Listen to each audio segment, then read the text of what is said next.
ಪ್ರವಾದಿ ಮಹಮ್ಮದ್ ಕುರಿತು ಅವಹೇಳನಕಾರಿ ಹೇಳಿಕೆ ಆರೋಪಕ್ಕೆ ಸಂಬಂಧಪಟ್ಟಂತೆ ಶಾಸಕ ಬಸವನಗೌಡ ಪಾಟೀಲ್ ಯತ್ನಾಳ್ ವಿರುದ್ಧ ಪ್ರಕರಣ ದಾಖಲಾಗಿದೆ. ವಿಜಯಪುರ ನಗರದ ಗೋಲ್ ಗುಂಬಜ್ ಠಾಣೆಯಲ್ಲಿ ಪ್ರಕರಣ ದಾಖಲಾಗಿದೆ. ಏನಾಗಿತ್ತು ಅಂತ ಹೇಳಿದ್ರೆ, ಇದು ಹುಬ್ಬಳ್ಳಿಯಲ್ಲಿ 7ನೇ ತಾರೀಕು ರಾಮನವಮಿ ಇತ್ತಲ್ವಾ, ಆ ಟೈಮ್ನಲ್ಲಿ ಭಾಷಣ ಮಾಡಿದ್ರು ಯತ್ನಾಳ್. ಭಾಷಣ ಮಾಡ್ತಾನೆ ಮಹಮ್ಮದ್ ಪೈಗಂಬರ್ ಅವರ ಕುರಿತಾಗಿ ಅವಹೇಳನ ಹೇಳಿಕೆಯನ್ನು ಕೊಟ್ಟಿದ್ರು ಅನ್ನುವಂಥ ಒಂದು ಆರೋಪ ಇದು. ವಿಜಯಪುರದ ಮೊಹಮ್ಮದ್ ಹನ್ನಾನ್ ಎಂಬುವರು ಈಗ ದೂರನ್ನು ಕೊಟ್ಟಿದ್ದಾರೆ. ಏಪ್ರಿಲ್ 7ಕ್ಕೆ ಹುಬ್ಬಳ್ಳಿಯಲ್ಲಿ ಈ ರೀತಿ ಭಾಷಣ ಮಾಡಿದ್ರು ಯತ್ನಾಳ್. ಇಸ್ಲಾಂ ಧರ್ಮ ಮತ್ತು ಪ್ರವಾದಿ ಮಹಮ್ಮದ್ ಬಗ್ಗೆ ಪ್ರಚೋದನಕಾರಿ ಭಾಷಣವನ್ನು ಮಾಡಿರ್ತಾರೆ. ಇದು ಮುಸ್ಲಿಂ ಧಾರ್ಮಿಕ ಭಾವನೆಗಳಿಗೆ ತೀವ್ರ ಆಘಾತ ಅಂತ ಹೇಳಿ ಕಂಪ್ಲೇಂಟ್ ಕೊಟ್ಟಿದ್ದಾರೆ. ಶಾಂತಿ ಮತ್ತು ಸೌಹಾರ್ದತೆಗೆ ಭಂಗ ತರುವಂತಹ ಸಾಧ್ಯತೆ ಅಂಥೇಳಿ ದೂರಲ್ಲಿ ಉಲ್ಲೇಖ ಮಾಡಿದ್ದಾರೆ. ಏನು ಹೇಳಿದ್ರು ಹಾಗಾದರೆ ಯತ್ನಾಳ್ ನೋಡಿ, ಅವರು ಹೇಳಿದ್ದಿಷ್ಟೇ, ಬಾಳಾ ಠಾಕ್ರೆ ಮನೆಯಲ್ಲಿ ಪೈಗಂಬರ್ ಹುಟ್ಟಿದ್ದಾರೆ. ಈ ರೀತಿಯಾದಂಥ ಹೇಳಿಕೆಯನ್ನು ಬಸವನಗೌಡ ಪಾಟೀಲ್ ಯತ್ನಾಳ್ ಕೊಟ್ಟಿದ್ದರು. ಅವತ್ತು ಹುಬ್ಳಿಗೆ ರಾಮನವಮಿಯ ಕಾರ್ಯಕ್ರಮಕ್ಕೆ ಹೋದಂತಹ ಸಂದರ್ಭದಲ್ಲಿ. ಹಾಗಾಗಿ ಇದು ನಮ್ಮ ಧರ್ಮದ ಅವಹೇಳನಕಾರಿ ಹೇಳಿಕೆಯಾಗಿದೆ. ನಮ್ಮ ಧರ್ಮದ ಒಬ್ಬ ಧಾರ್ಮಿಕ ಗುರುವಿನ ಬಗ್ಗೆ ಈ ರೀತಿ ಮಾತಾಡಿದ್ದಾರೆ. ಇದು ಕೋಮು ಪ್ರಚೋದನೆ ಕೊಡುವಂತಹ ಸ್ಟೇಟ್ಮೆಂಟ್ ಆಗಿದೆ. ಅವರ ವಿರುದ್ಧ ಕ್ರಮ ತೆಗೆದುಕೊಳ್ಬೇಕು ಅಂಥೇಳಿ ಗೋಲ್ ಗುಂಬಜ್ ಠಾಣೆಯಲ್ಲಿ ಪ್ರಕರಣವನ್ನು ದಾಖಲು ಮಾಡಿದ್ದಾರೆ. ಮನ್ನಾನ್ ಅಂಥೇಳಿ ವಿಜಯಪುರದ ಮೊಹಮ್ಮದ್ ಹನ್ನಾನ್ ಈಗ ಕಂಪ್ಲೇಂಟನ್ನು ಕೊಟ್ಟಿದ್ದಾರೆ. ಅವತ್ತೇನಾಗಿತ್ತು, ಹುಬ್ಬಳ್ಳಿಯಲ್ಲಿ ಅವರು ಯಾವ ಥರದ ಭಾಷಣವನ್ನು ಮಾಡಿದರು ಅದೆಲ್ಲವನ್ನು ಕೂಡ ತಮ್ಮ ಕಂಪ್ಲೇಂಟ್ನಲ್ಲಿ ಈಗ ಅವರು ಉಲ್ಲೇಖವನ್ನು ಮಾಡಿದ್ದಾರೆ. ಇನ್ನು ಸೆಕ್ಷನ್ BNS ಸೆಕ್ಷನ್ 196 ಅಂದರೆ ಧಾರ್ಮಿಕ ಭಾವನೆಗಳಿಗೆ ನೋವುಂಟು ಮಾಡುವ ಉದ್ದೇಶದಿಂದ ಹೇಳಿಕೆ, ಮತ್ತು 299 ಉದ್ದೇಶಪೂರ್ವಕವಾಗಿ ಅವಮಾನಿಸುವುದು, ಶಾಂತಿ ಭಂಗಪಡಿಸುವಂಥ ಉದ್ದೇಶ, ಹಾಗೆ 353 ಕೋಮು ಗಲಭೆ ಉಂಟು ಮಾಡುವ ಉದ್ದೇಶದಿಂದ ಪ್ರಚೋದನೆ ಅಡಿಯಲ್ಲಿ ಶಿಕ್ಷಾರ್ಹ ಅಪರಾಧವಾಗಿದೆ ಅಂತ ದೂರಿನಲ್ಲಿ ಉಲ್ಲೇಖಿಸಿದ್ದಾರೆ. ಬಾಳಾ ಸಾಹೇಬ್ ಠಾಕ್ರೆ ಮನೆಯಲ್ಲಿ ಮಹಮ್ಮದ್ ಪೈಗಂಬರ್ ಹುಟ್ಟಿದ್ದಾರೆ ಅಂಥೇಳಿ ಅವಹೇಳನಕಾರಿಯಾಗಿ ಇವರು ಮಾತನಾಡಿದ್ದಾರೆ ಅನ್ನುವಂತಹ ಆರೋಪ ಬಸವನಗೌಡ ಪಾಟೀಲ್ ಯತ್ನಾಳ್ ಮೇಲಿದೆ. ಏಪ್ರಿಲ್ 7ಕ್ಕೆ ಹುಬ್ಬಳ್ಳಿಯ ಬಾವಿ ಓಣಿಯಲ್ಲಿ ರಾಮನವಮಿ ಕಾರ್ಯಕ್ರಮ ನಡೆದಿತ್ತು.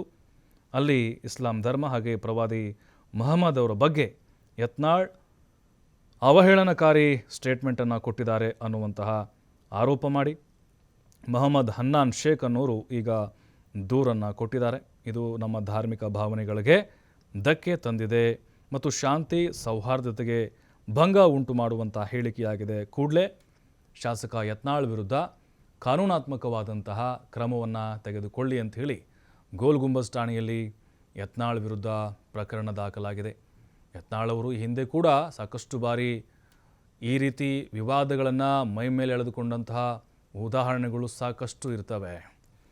ಮತ್ತಷ್ಟು ಮಾಹಿತಿ ಗುರು ಹಿರೇಮಠ್ ನೀಡ್ತಾರೆ. ಗುರು, ಯತ್ನಾಳ್ ಅಂತಂದರೆ ಅದೊಂದು ರೀತಿ ಕಾಂಟ್ರವರ್ಸಿ ಫೇಸ್ ಅನ್ನುವಂಥದ್ದು ಬಹುಶಃ ಎಲ್ರಿಗೂ ಗೊತ್ತು. ಈಗ ಹುಬ್ಬಳ್ಳಿಯಲ್ಲಿ ಅವತ್ತು ಮಾಡಿದಂಥ ಭಾಷಣವೇ ಅವರಿಗೆ ಮುಳುವಾಗೋ ಸಾಧ್ಯತೆಗಳು ಕಾಣಿಸ್ತಾ ಇದೆ. ದೂರಿನಲ್ಲಿ ಮತ್ತೆ ಯಾವೆಲ್ಲ ವಿಚಾರಗಳನ್ನು ಉಲ್ಲೇಖ ಮಾಡಿದ್ದಾರೆ? ಖಂಡಿತ ಪ್ರಭು, ಯಾಕಂತಂದ್ರೆ ಯತ್ನಾಳ್ ಅವರ ವಿಚಾರ ಸಾಕಷ್ಟು ಸದ್ದಾಗ್ತಿರುವಂತದ್ದು. ಮುಖ್ಯವಾಗಿ ಯತ್ನಾಳ್ ಅವರ ಮಾತೆ ಇವರಿಗೆ ಮುಳುವಾಗತ್ತಾ ಅನ್ನುವಂತ ಪ್ರಶ್ನೆ ಇವತ್ತು ಮತ್ತೆ ಉದ್ಭವ ಆಗಿರುವಂತದ್ದು.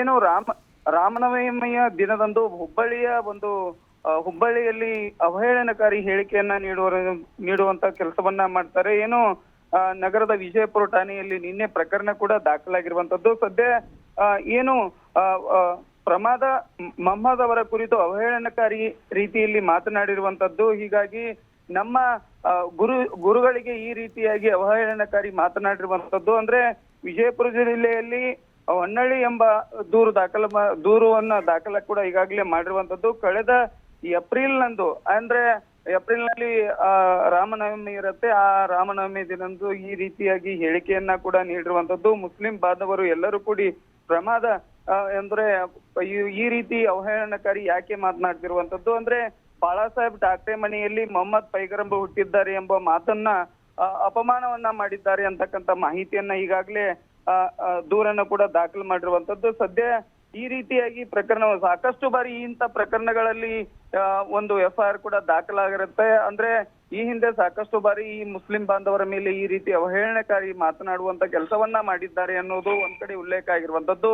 ಇವರಿಗೆ ಸಾಕಷ್ಟು ಬಾರಿ ಇಂಥ ಪ್ರಕರಣಗಳು ಕೂಡ ದಾಖಲಾದ್ರೂ ಕೂಡ ಇವರ ಹೇಳಿಕೆ ಒಂದ್ ಕಡೆ ಎಲ್ಲೋ ಒಂದ್ ಕಡೆ ಮುಸ್ಲಿಂ ಬಾಂಧವರಲ್ಲಿ ಸಾಕಷ್ಟು ಒಂದು ಪ್ರಮಾದಗೀಡವನ್ನ ಮಾಡಿರುವಂತದ್ದು ಅಂತಕ್ಕಂಥದ್ದು ಒಂದ್ ಕಡೆ ಆದ್ರೆ ಇಲ್ಲಿ ಸಾಕಷ್ಟು ಈ ಹಿಂದೆ ಈ ಮಾತೆ ಮುಳುವಿನಿಂದಾಗಿ ಬಿಜೆಪಿಯಲ್ಲಿ ಉಚ್ಚಾಟನೆ ಆದ್ರೂ ಈ ರೀತಿ ಉಚ್ಚಾಟವನ್ನ ಮಾಡ್ತಾರೆ ಅನ್ನೋದು ಅಲ್ಲಿಯ ಒಂದು ಮುಸ್ಲಿಂ ಬಾಂಧವರ ಒಂದು ಮಾತಾಗಿರುವಂತದ್ದು. ಇವತ್ತು ಅಲ್ಲಿ ಒಂದು ಮುಸ್ಲಿಂ ಬಾಂಧವರು ಎಲ್ಲರೂ ಸೇರಿ ಒಂದು ಪತ್ರಿಕಾಗೋಷ್ಠಿಯನ್ನ ಕೂಡ ಈಗಾಗಲೇ ಮಾಡಿರುವಂತದ್ದು. ಈ ರೀತಿ ಅವಹೇಳನಕಾರಿ ಮಾತನಾಡಿರ್ತಕ್ಕಂಥ ಯತ್ನಾಳ್ ಅವರನ್ನ ಬಂಧಿಸಬೇಕು ಅನ್ನೋ ನಿಟ್ಟಿನಲ್ಲಿ ಈಗಾಗಲೇ ಅಲ್ಲಿಯ ಸಮುದಾಯಗಳು ಒಂದು ಪ್ರತಿಭಟನೆಯನ್ನ ಮಾಡ್ಲಿಕ್ಕೆ ಕೂಡ ಮುಂದಾಗಿರುವಂತದ್ದು. ಒಟ್ಟಾರೆಯಾಗಿ ಇವರು ಮಾತು ಏನೆಲ್ಲ ಮಾತನಾಡ್ತಾರೆ, ಆ ಮಾತಿನಲ್ಲಿ ಯಾವ ಮಾತು ಹೇಳ್ತಾರೆ ಅನ್ನೋದು ಅವರ ಬಾಯಿಯ ಒಂದು ಮಾತ ಹಿಡಿತವನ್ನ ಸಾಧಿಸಬೇಕು ಅನ್ನೋ ನಿಟ್ಟಿನಲ್ಲಿ ಯಾರು ಕೂಡ ಪ್ರಶ್ನೆ ಮಾಡ್ತಿಲ್ಲ ಅನ್ನೋದು ಇಲ್ಲಿಯ ಸಮುದಾಯದ ಒಂದು ಮುಖಂಡರು ಮಾತು ಕೂಡ ಆಗಿರುವಂತದ್ದು. ಸದ್ಯ ಈಗ ಪ್ರಕರಣದ ಕೂಡ ದಾಖಲಾಗಿರುವಂತದ್ದು. ಸದ್ಯ ಯಾವೆಲ್ಲ ವಿಚಾರಗಳನ್ನ ಇಟ್ಕೊಂಡು ಈ ಸದ್ಯ ಅವರನ್ನ ಬಂಧಿಸ್ತಾರ ಅಥವಾ ಪೊಲೀಸರು ಈ ನಡೆಗೆ ಏನನ್ನ ಉತ್ತರವನ್ನ ಕೊಡ್ತಾರ ಅನ್ನೋದನ್ನ ಕಾದ್ ನೋಡ್ಬೇಕಾಗಿದೆ ಪ್ರಭು. ಥ್ಯಾಂಕ್ ಯು ಹಿರೇಮಠ ಮಾಹಿತಿಗಾಗಿ.